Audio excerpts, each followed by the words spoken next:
Hello everybody, welcome back to OMB Reviews. I am the critic who is a cynic. Hope you're doing well. Today we're doing a box office preview for this upcoming weekend, which features Godzilla x Kong finally getting its release today on this Holy Thursday. Blessed Holy Thursday to everyone out there at the beginning of the Easter Triduum. We're going to talk a little bit about why these numbers are okay, but really not all that great, especially when you compare it even to the global opening of the last MonsterVerse film. Again, not saying that this film is not going to be successful, that it's not going to make money, but based off of these numbers right now that we have going into it, unless things turn around quite a bit, and again, when it comes to MonsterVerse, you never know, let's just say take these numbers with a giant grain of salt and potentially could be one of the weakest of the franchise. Now again, still too early to tell at this point in time, but based on these numbers, it's not looking that great for the film, and ultimately that's going to determine whether or not this film is a financial success. One of the things that the MonsterVerse films have had a lot of problems with in the past is getting a much larger global audience, because though the fans of the franchise have been going out to it in droves, have been able to really show a lot of support for it, overall, when you look at the budgets for these movies and other things related to that, they have not been the most financially successful at the box office specifically, right? Not talking about any ancillary profits made from streaming or from other mediums, but at least as far as a box office concern is concerned, I don't know why I said that twice, not all that great, but we'll talk about that just to give a little bit further context about that in just a second. Before we go any further, though, please make sure you smash that like button, a lot of that fire button over on Odyssey, and smash the rumble button as well. Also, make sure that you're subscribed to the channel with that bell notification. That way you know every time a video or live stream goes live on the channel. But again, a happy and blessed Holy Thursday to everyone out there. Obviously, I'll be hitting the road later today to go home or go to my my hometown to spend some time with some family for Easter. And so my box office breakdown may not be or released until I get back from that, probably not until sometime on Tuesday, but I wanted to get this box office preview out just so that we could actually talk about this, because I know there are a lot of MonsterVerse fans on my channel, a lot of MonsterVerse fans in general, and so I think it's just important for us to kind of talk about this and break things down. So first, Tony and Nance coming together finally once again, Tony and Nance over at Deadline, saying that Godzilla x Kong will bunny hop. So funny. Obviously, it's the commemoration of our Lord's resurrection, and that's the much more important thing to mention there, but hey, I digress.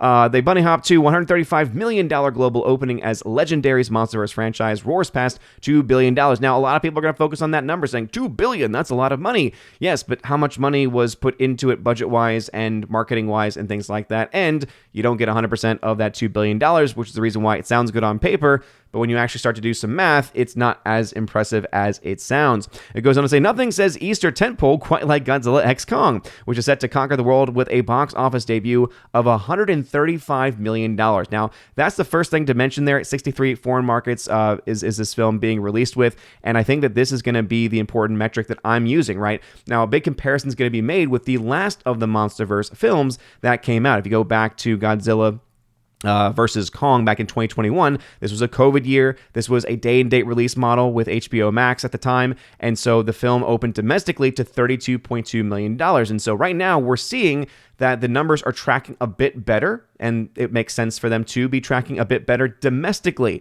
The problem is when you actually go into the international numbers. And so this is the first issue, as I mentioned before, right? According to my own metrics, Godzilla x Kong actually made $285.4 million worldwide in its initial debut. So that's even with a day-and-date release on HBO Max, it made $285 million. That is a far cry. That's much higher, I should say, versus the $135 million domestic, $135 million worldwide opening. And so you can already see almost $100 million separates this movie from the last movie, and the last movie was being impacted by COVID. So this is just one of those metrics that I like to use to say, okay, where is this film health-wise, right? Where is the financial health of this film in comparison to history, in comparison to previous iterations? And as of right now, it's not looking all that great for it. Now, these films typically have a large opening weekend and then have a pretty staggering drop-off after the fact, as again, fans will go out to see it,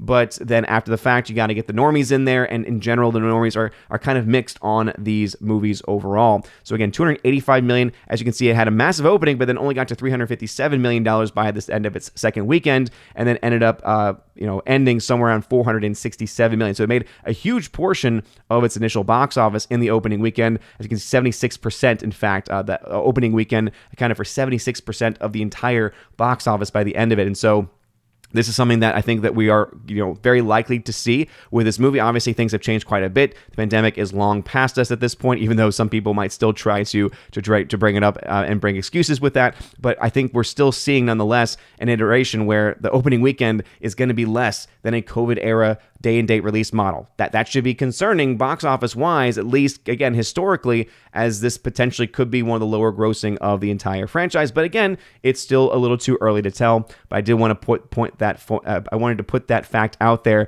because I think it is important for us to, again, be honest and also to remain within certain context there. Now, it goes on to say that they are expecting this film to make roughly around $50 million or so in its domestic opening. They also mentioned the film. Luckily, the one great thing going for this movie is that it costs a lot less than all the other MonsterVerse films, costing only $135 million, 75% of which is being funded by Legendary, 25% being covered by Warner Brothers. Now, Warner Brothers, as a distributor, also gets a distribution fee. So my guess is that Warner Brothers financially is going to be pretty okay from this deal. The always question mark that I have is with Legendary, right? Because Legendary is putting up all this money for the MonsterVerse, has put up a lot of money for Dune, right? Has been a primary financier of these major box office sensations, or at the very least, these large budgeted box office sensations. And I think that the question ultimately is where are they getting their money? Because you look at a lot of these movies and they're not making mass amounts of profits compared to budgets. Now, the one thing I will say, and I will admit, is that there has been at least one iteration where the CEO of the Wanda Group, who is in charge of Legendary, has made a comment about how they're getting a better deal because they are a Chinese communist-owned organization who owns now Legendary. They are able to get a better deal than the typical 25% cut that any Western studio and any Western entity will get. The problem is that they have not said what that deal is. So they say it's better than 25%. We're getting more than 25%. So does that mean they're getting 30%, 40%, 50%?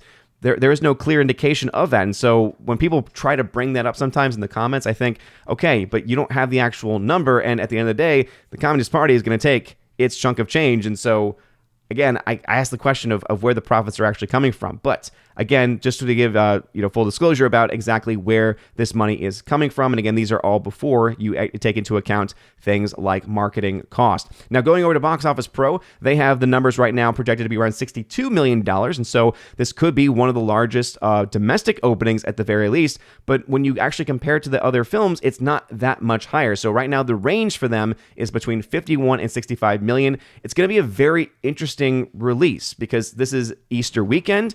Very weird weekend, right, for a movie like this. Typically, you have much more faith-based movies doing a little bit better than usual. But movies like this, obviously, you have people that are off from school, off from work, so you're going to have some larger numbers than a general weekend would be.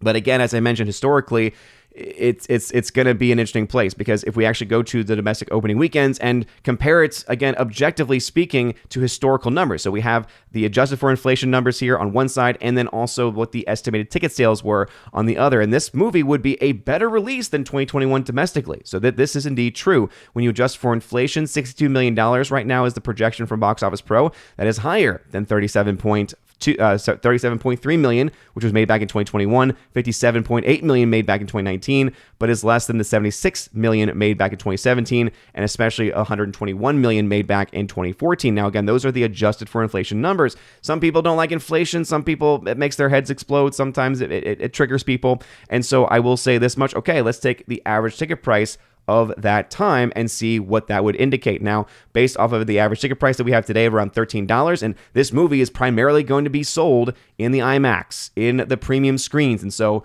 this average ticket price is probably even going to be a little bit higher, but just based off of $13, that's 4.7 million tickets if it gets to 62. So this film could only get to 50. This could get to 55. It could get higher than 62 for sure. But as of right now, that doesn't seem to be where this film is tracking. But 4.7 million tickets. So that's, again, more than the COVID year for sure, day and date release. but not by all that much, right? 1.7 million more tickets sold. That's still less than 2019, still less than 2017, and still a lot less than 2014. So as you can see, the audience for the Godzilla Monsterverse domestically has been on the decline. And so we are seeing a little bit of a resurgence here because it is not a COVID year, but I still have to look at these numbers and say, okay, if you take the COVID year out of it, you're still seeing only a marginal increase. And even then, you're actually seeing a decrease in the actual ticket sales themselves. So less people, right? Almost a million less people seeing it just between those two movies. But again, I do want to say it is definitely tracking better. And we have seen other franchises not be able to do this, right? We've seen other franchises who have struggled, during the COVID year and then have not recovered, actually ended up doing worse than the COVID year. And some of them even day and date releases. So this is definitely a better sign for them. But it has to be said that this is definitely not, I think, the big opening that some people are going to try to claim it is or going to try to portray it to be. And I'm going to be honest with you with these numbers. So if these numbers come out and it's a lot higher than this, I'm going to talk about it. If we start to see this number is tracking and tracking weeks and weeks and weeks ahead, and it starts to do very well, I'm going to talk about it. But based on the numbers that we have right now, based on a $135 million opening, that means that we can expect it to maybe get to $400-500 million at the global box office, right? Based off of typical historical trends. Usually films with a global opening, especially if it is in most markets, will get 3 times its opening weekend by the end of its run. So $135 million opening weekend is what's being projected. If that number holds, then again, times 3, you're getting close to $400 million. Maybe you get upwards of $500 million if it's tracking better. But really looking at a best case scenario of almost $500 million. And so, again, we'll know better after the numbers come out this weekend. But I did want to get this out here before I head out to New Orleans for going back into to hang out with some family for Easter. But for those that are into the Monsterverse, hey, it doesn't matter to you because you just want to see a Monsterverse film. And so, hey, you go right ahead and enjoy it. I've never quite understood it myself. It's just a CGI fest of poorly designed monsters, but again, enjoy what you want to enjoy. I much prefer a film like Godzilla -1, but ultimately, these are the numbers right now. We will also give an update here. Ghostbusters Frozen Empire expected to drop almost 60%, so pretty massive drop there. Ghostbusters not looking to be that strong and potentially could also be a box office flop for Sony. Kung Fu Panda 4 still hanging around 19%, so pretty good there. Doom Part 2 holding also at 30%, so if we're talking about the performances of performance of Warner Brothers movies, Doom Part 2 actually has a better chance of being so interestingly, right? Doom Part 2 will probably end up being a much bigger box office hit than Godzilla X Kong. And I think that says a lot about the current global audience. It says a lot about how much smaller that Monsterverse fan base is compared to how they might feel. And it's going to be interesting to see that battle because I don't think Godzilla X Kong is going to see the same kinds of holds as Doom Part 2 has seen since its initial release. Arthur the King dropping 37% also. So right now I'm projecting Godzilla X Kong will have an okay opening, especially compared to COVID. So again, good to have an increase there. But in general, well, again, I go back to this. $135 million opening weekend is what's being projected globally. Back just again, during the COVID year, 285.4. Now, this film had massive drops. So if this movie that's coming out now is able to open lower but have stronger holds, then maybe it is able to get closer to that 357 that was made by the end of the second weekend of the Godzilla vs. Kong film. But again, I do want to have those metrics out there. I know the Monsterverse fans can sometimes get triggered whenever you say anything bad or anything critical of their precious Monsterverse. So please, again, take a breath, calm down. It's going to be okay because ultimately all that matters is how you enjoy the film. But I'm going to be there to say, hey, you can enjoy the film all you want, but that does not change the financial situation. There's been plenty of films that I've enjoyed that have not been financial successes by any means, and that's okay. But anyway, what are y'all's thoughts about this? Are you excited for Godzilla X Kong? I won't be seeing it anytime soon. Again, tonight is Holy Thursday, and so I'm already going to be traveling on the road, and even if I did have time, I'd be going to the Holy Thursday Mass, and again, because of that being Holy Week, being Triduum, the Easter Triduum, the 3 holiest days of the year, I'm not going to, if I have any extra time, it's going to be going to Mass. It's going to be, something that is related to that spiritually. And I will, if I have extra time, might be able to see this, but it's not on the top of my to-do list. Again, not a big Monsterverse fan myself, but you might have a different opinion there. Godzilla X Kong, decent, okay opening. Again, still a lot to be desired though, as I mentioned before. Again, if you actually look at the raw numbers, it's not looking great. If the film does better, we'll obviously update this and talk about what that means for what the likely future will be. But right now, not looking all that great. Ghostbusters having a pretty massive drop here domestically, not looking good for that film, for that franchise. Kung Fu Panda 4 is going to be the lowest of its franchise too, but hey, at least it's going to be making money because it costs a lot less. Dune Part 2 still has not broken even if you look at the overall worldwide numbers, but it's still hard to say one way or the other. If we actually knew the cut that Legendary gets from the Chinese box office, we would have a much better recognition and better understanding of the overall potential profits, but we don't have access to the information because it's trapped behind the communist wall. Anyway, what else thoughts about this? Let me know in the comment section down below. Do you plan on seeing Godzilla X Kong? Are you excited for it? Are you thinking it's going to be a bigger weekend than what is being projected? Let me know in the comment section down below. If you like this video, smash that like button, a lot of that fire button, and honestly, smash the rumble button as well. You guys are all amazing and beautiful people. Have a wonderful rest of your day. And as always, God bless.